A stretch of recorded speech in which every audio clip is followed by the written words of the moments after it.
तो आज से हम लोग JNVST क्लास 6 के एग्ज़ाम्स का प्रिपरेशन करेंगे। उसमें मेनली 3 सेक्शंस होते हैं, उनमें से एक सेक्शन होता है मैथ्स का, गणित का। हम चैप्टर वाइज मैथ्स का सारा सिलेबस कंप्लीट करेंगे, साथ में क्वेश्चंस भी प्रैक्टिस करेंगे। तो आज मैं लेके आई हूँ आपके सामने गणित का पहला पार्ट, संख्या एवं संख्यात्मक पद्धति। संख्या क्या है? सबसे पहले तो हमें ये जानना होगा, अंकों को सही तरीके से सजाकर लिखने पर संख्या बनती है। अंक क्या है? 0, 1, 2, 3, 4, 5, 6, 7, 8, 9, ये है हमारे अंक। इनको सजाकर जब हम लिखते हैं तो संख्या बनती है। अब संख्याओं को लिखने व पढ़ने की पद्धतियाँ होती हैं, प्रणालियाँ होती हैं। तो हमें सिर्फ 3 प्रणालियों के बारे में पढ़ना है: भारतीय गणना प्रणाली, अंतर्राष्ट्रीय गणना प्रणाली, रोमन प्रणाली। एक एक करके हम तीनों पद्धतियों के बारे में ठीक से समझेंगे, उदाहरण सहित। सबसे पहले भारतीय गणना प्रणाली। नाम से पता चल रहा है कि हमारे भारत में जो गणना पद्धति इस्तेमाल होती है, संख्याओं को सजाकर उन्हें किस तरीके से पढ़ना व लिखना है, उस प्रणाली को हम लोग भारतीय गणना प्रणाली कहते हैं। भारतीय गणना प्रणाली में इकाई, दहाई, सैकड़ा, हजार, 10,000, लाख, 10 लाख, करोड़, 10 करोड़ इत्यादि संकेतों का प्रयोग किया जाता है। इकाई से पता चल रहा है 1, इसका मान है 1। दहाई 10, सैकड़ा 100, हजार 1000, 1 के बाद 3 शून्य, 10,000 1 के बाद 4 शून्य, लाख 1 के बाद 5 शून्य, 10 लाख 1 के बाद 6 शून्य, करोड़ 1 के बाद 7 शून्य, 10 करोड़ 1 के बाद 8 शून्य। इकाई का स्थानीय मान 1, दहाई का 10, सैकड़ा का 100, हजार का 1000, 10,000 का 1 के ऊपर 4 शून्य मतलब 10,000, लाख 1 के ऊपर 5 शून्य, 10 लाख 1 के ऊपर 6 शून्य, करोड़ 1 के ऊपर 7 शून्य, 10 करोड़ 1 के ऊपर 8 शून्य। यहाँ पे आपको एक पैटर्न नजर आ रहा होगा, लास्ट के 3 अंकों के बाद कॉमा लगा हुआ है। आपको कॉमा हर जगह दिख रहा होगा, लास्ट के 3 अंकों के बाद कॉमा दिख रहा होगा, लेकिन उसके बाद जो कॉमा है वो 2-2 अंकों के बाद कॉमा लगा हुआ है। तो ये क्यों है और ये हमारे किसी भी संख्या को लिखने व पढ़ने में किस तरीके से मदद करती है, उसके बारे में हम अभी उदाहरण सहित जानने की कोशिश करेंगे। तो अब हम लोग भारतीय गणना प्रणाली को उदाहरण के साथ समझेंगे। ये हमारी एक संख्या दी हुई है, इस संख्या को हमें शब्दों में लिखना है। कैसे लिखेंगे? तो सबसे पहले हम लोगों को कॉमा का इस्तेमाल सीखना होगा। देखिए ऊपर वाले पार्ट में अगर हम पीछे से काउंट करें तो एक ही पैटर्न हमें दिखाई देगा। पहले के 3 अंकों के बाद लगे हैं कॉमा। पहले के 3 अंकों के बाद कॉमा लगा हुआ है, फिर पहले के 3 अंकों के बाद कॉमा लगा, यहाँ भी पहले के 3 अंकों के बाद कॉमा लगा है, यहाँ भी। इसका मतलब हमें क्या पता चल रहा है कि भारतीय गणना प्रणाली में पहले के 3 अंकों के बाद क्या लगते हैं? कॉमा। पीछे से, हमेशा पीछे से हम लोग गणना शुरू करते हैं, पीछे से। तो 1, 2, 3 पहला कॉमा हमारा लगेगा इस जगह पे, लग गया हम लोग का पहला कॉमा। अब दूसरा कॉमा कहाँ लगेगा?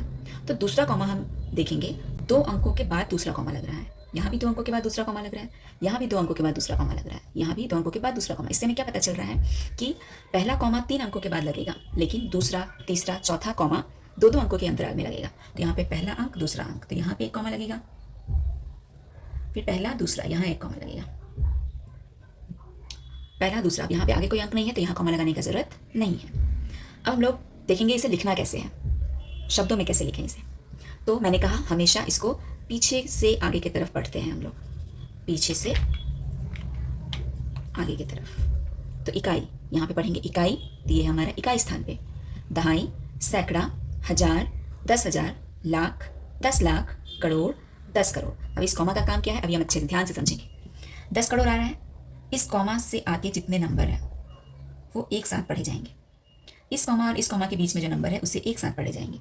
इस कॉमा और इस कॉमा के बीच में जो नंबर है उसे एक साथ पढ़ेंगे, और बाकी जो पीछे का बच गया उसे एक साथ पढ़ेंगे।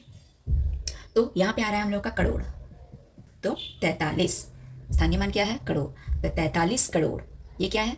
20 और 5 25, 25 ये था लाख, ये है हजार। ठीक है, तो ये हो गया 43 करोड़, 25 लाख, 20 और 3 23, 23,000, ये क्या हो गया? 716, 716। ये हो गया हम लोगों का भारतीय गणना प्रणाली के हिसाब से किसी भी संख्या को शब्दों में लिखना। आप इसको जितना ज़्यादा प्रैक्टिस करेंगे उतना ज़्यादा क्लियर आपको। 4 क्वेश्चंस मैंने दिए हुए हैं, इसमें मैं आपको थोड़ा बहुत हेल्प कर दूंगी और बाकी आप खुद से सॉल्व करें और कमेंट में अपने आंसर्स बताएं। तो सबसे पहले हमें करना क्या है? कॉमा लगाना है। कॉमा लगाने से हम आसानी से किसी भी संख्या को शब्दों में लिख सकते हैं। तो सबसे पहले ये वाला करते हैं, हमने पहले ही देखा हुआ है कि पहला कॉमा 3 नंबर के बाद लगेगा, तो 1 2 3 इस नंबर के बाद हमने लगा दिया कॉमा। दूसरा कॉमा 2 नंबर के बाद लगेगा, 1 2 यहाँ लगा दिए। तीसरा कॉमा 2 नंबर के बाद लगेगा, 1 2 यहाँ लगा दिए। सेम इसी तरीके से 3 नंबर वाला भी करेंगे। फर्स्ट कॉमा 3 नंबर्स के बाद, 3 डिजिट्स के बाद, 3 अंकों के बाद। पहला कॉमा 3 अंकों के बाद, दूसरा कॉमा 2 अंकों के बाद, और तीसरा कॉमा लगाने के लिए तीसरा कॉमा लगाने का ज़रूरत नहीं है क्योंकि यहाँ पे और कोई नंबर नहीं है। यहाँ पे पहला कॉमा 3 नंबर के बाद, दूसरा कॉमा लगाने का ज़रूरत नहीं है क्योंकि यहाँ पे आगे और कोई नंबर नहीं है। पहला कॉमा 3 नंबर के बाद, दूसरा कॉमा 2 नंबर के बाद, और कॉमा लगाने का ज़रूरत। अब हम लोग शुरू करेंगे संख्या को शब्दों में लिखना।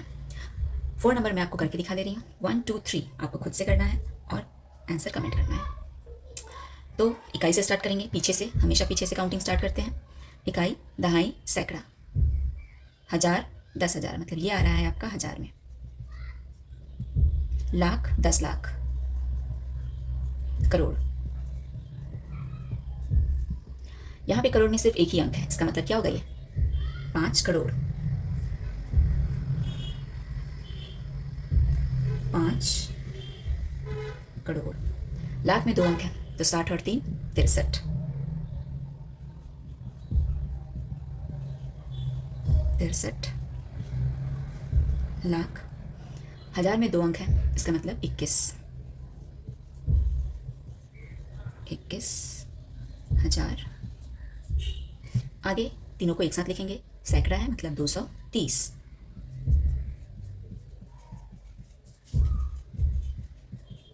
तो ये हो गया हमारा संख्या शब्दों में कन्वर्ट हो गया। इसी तरीके से आप 3 नंबर कीजिए, 2 नंबर कीजिए और 1 नंबर कीजिए। स्थानीय मान, जिसको इंग्लिश में कहते हैं प्लेस वैल्यू। भारतीय गणना प्रणाली में स्थानीय मान का महत्वपूर्ण योग है।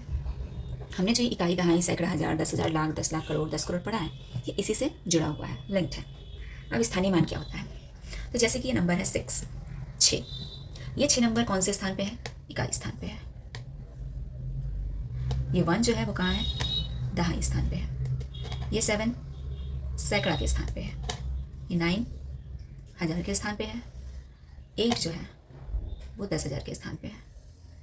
5 जो है वो लाख के स्थान पे है। 2 जो है वो 10 लाख के स्थान पे है।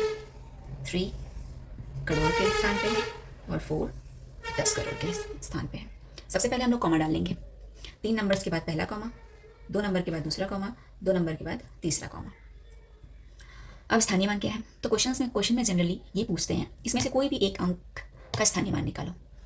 तो अगर हमें पूछे कि 8 का स्थानीय मान निकालो, 8 का स्थानीय मान निकालना है, तो 8 का स्थानीय मान हम निकालेंगे। तो 8 का स्थानीय मान,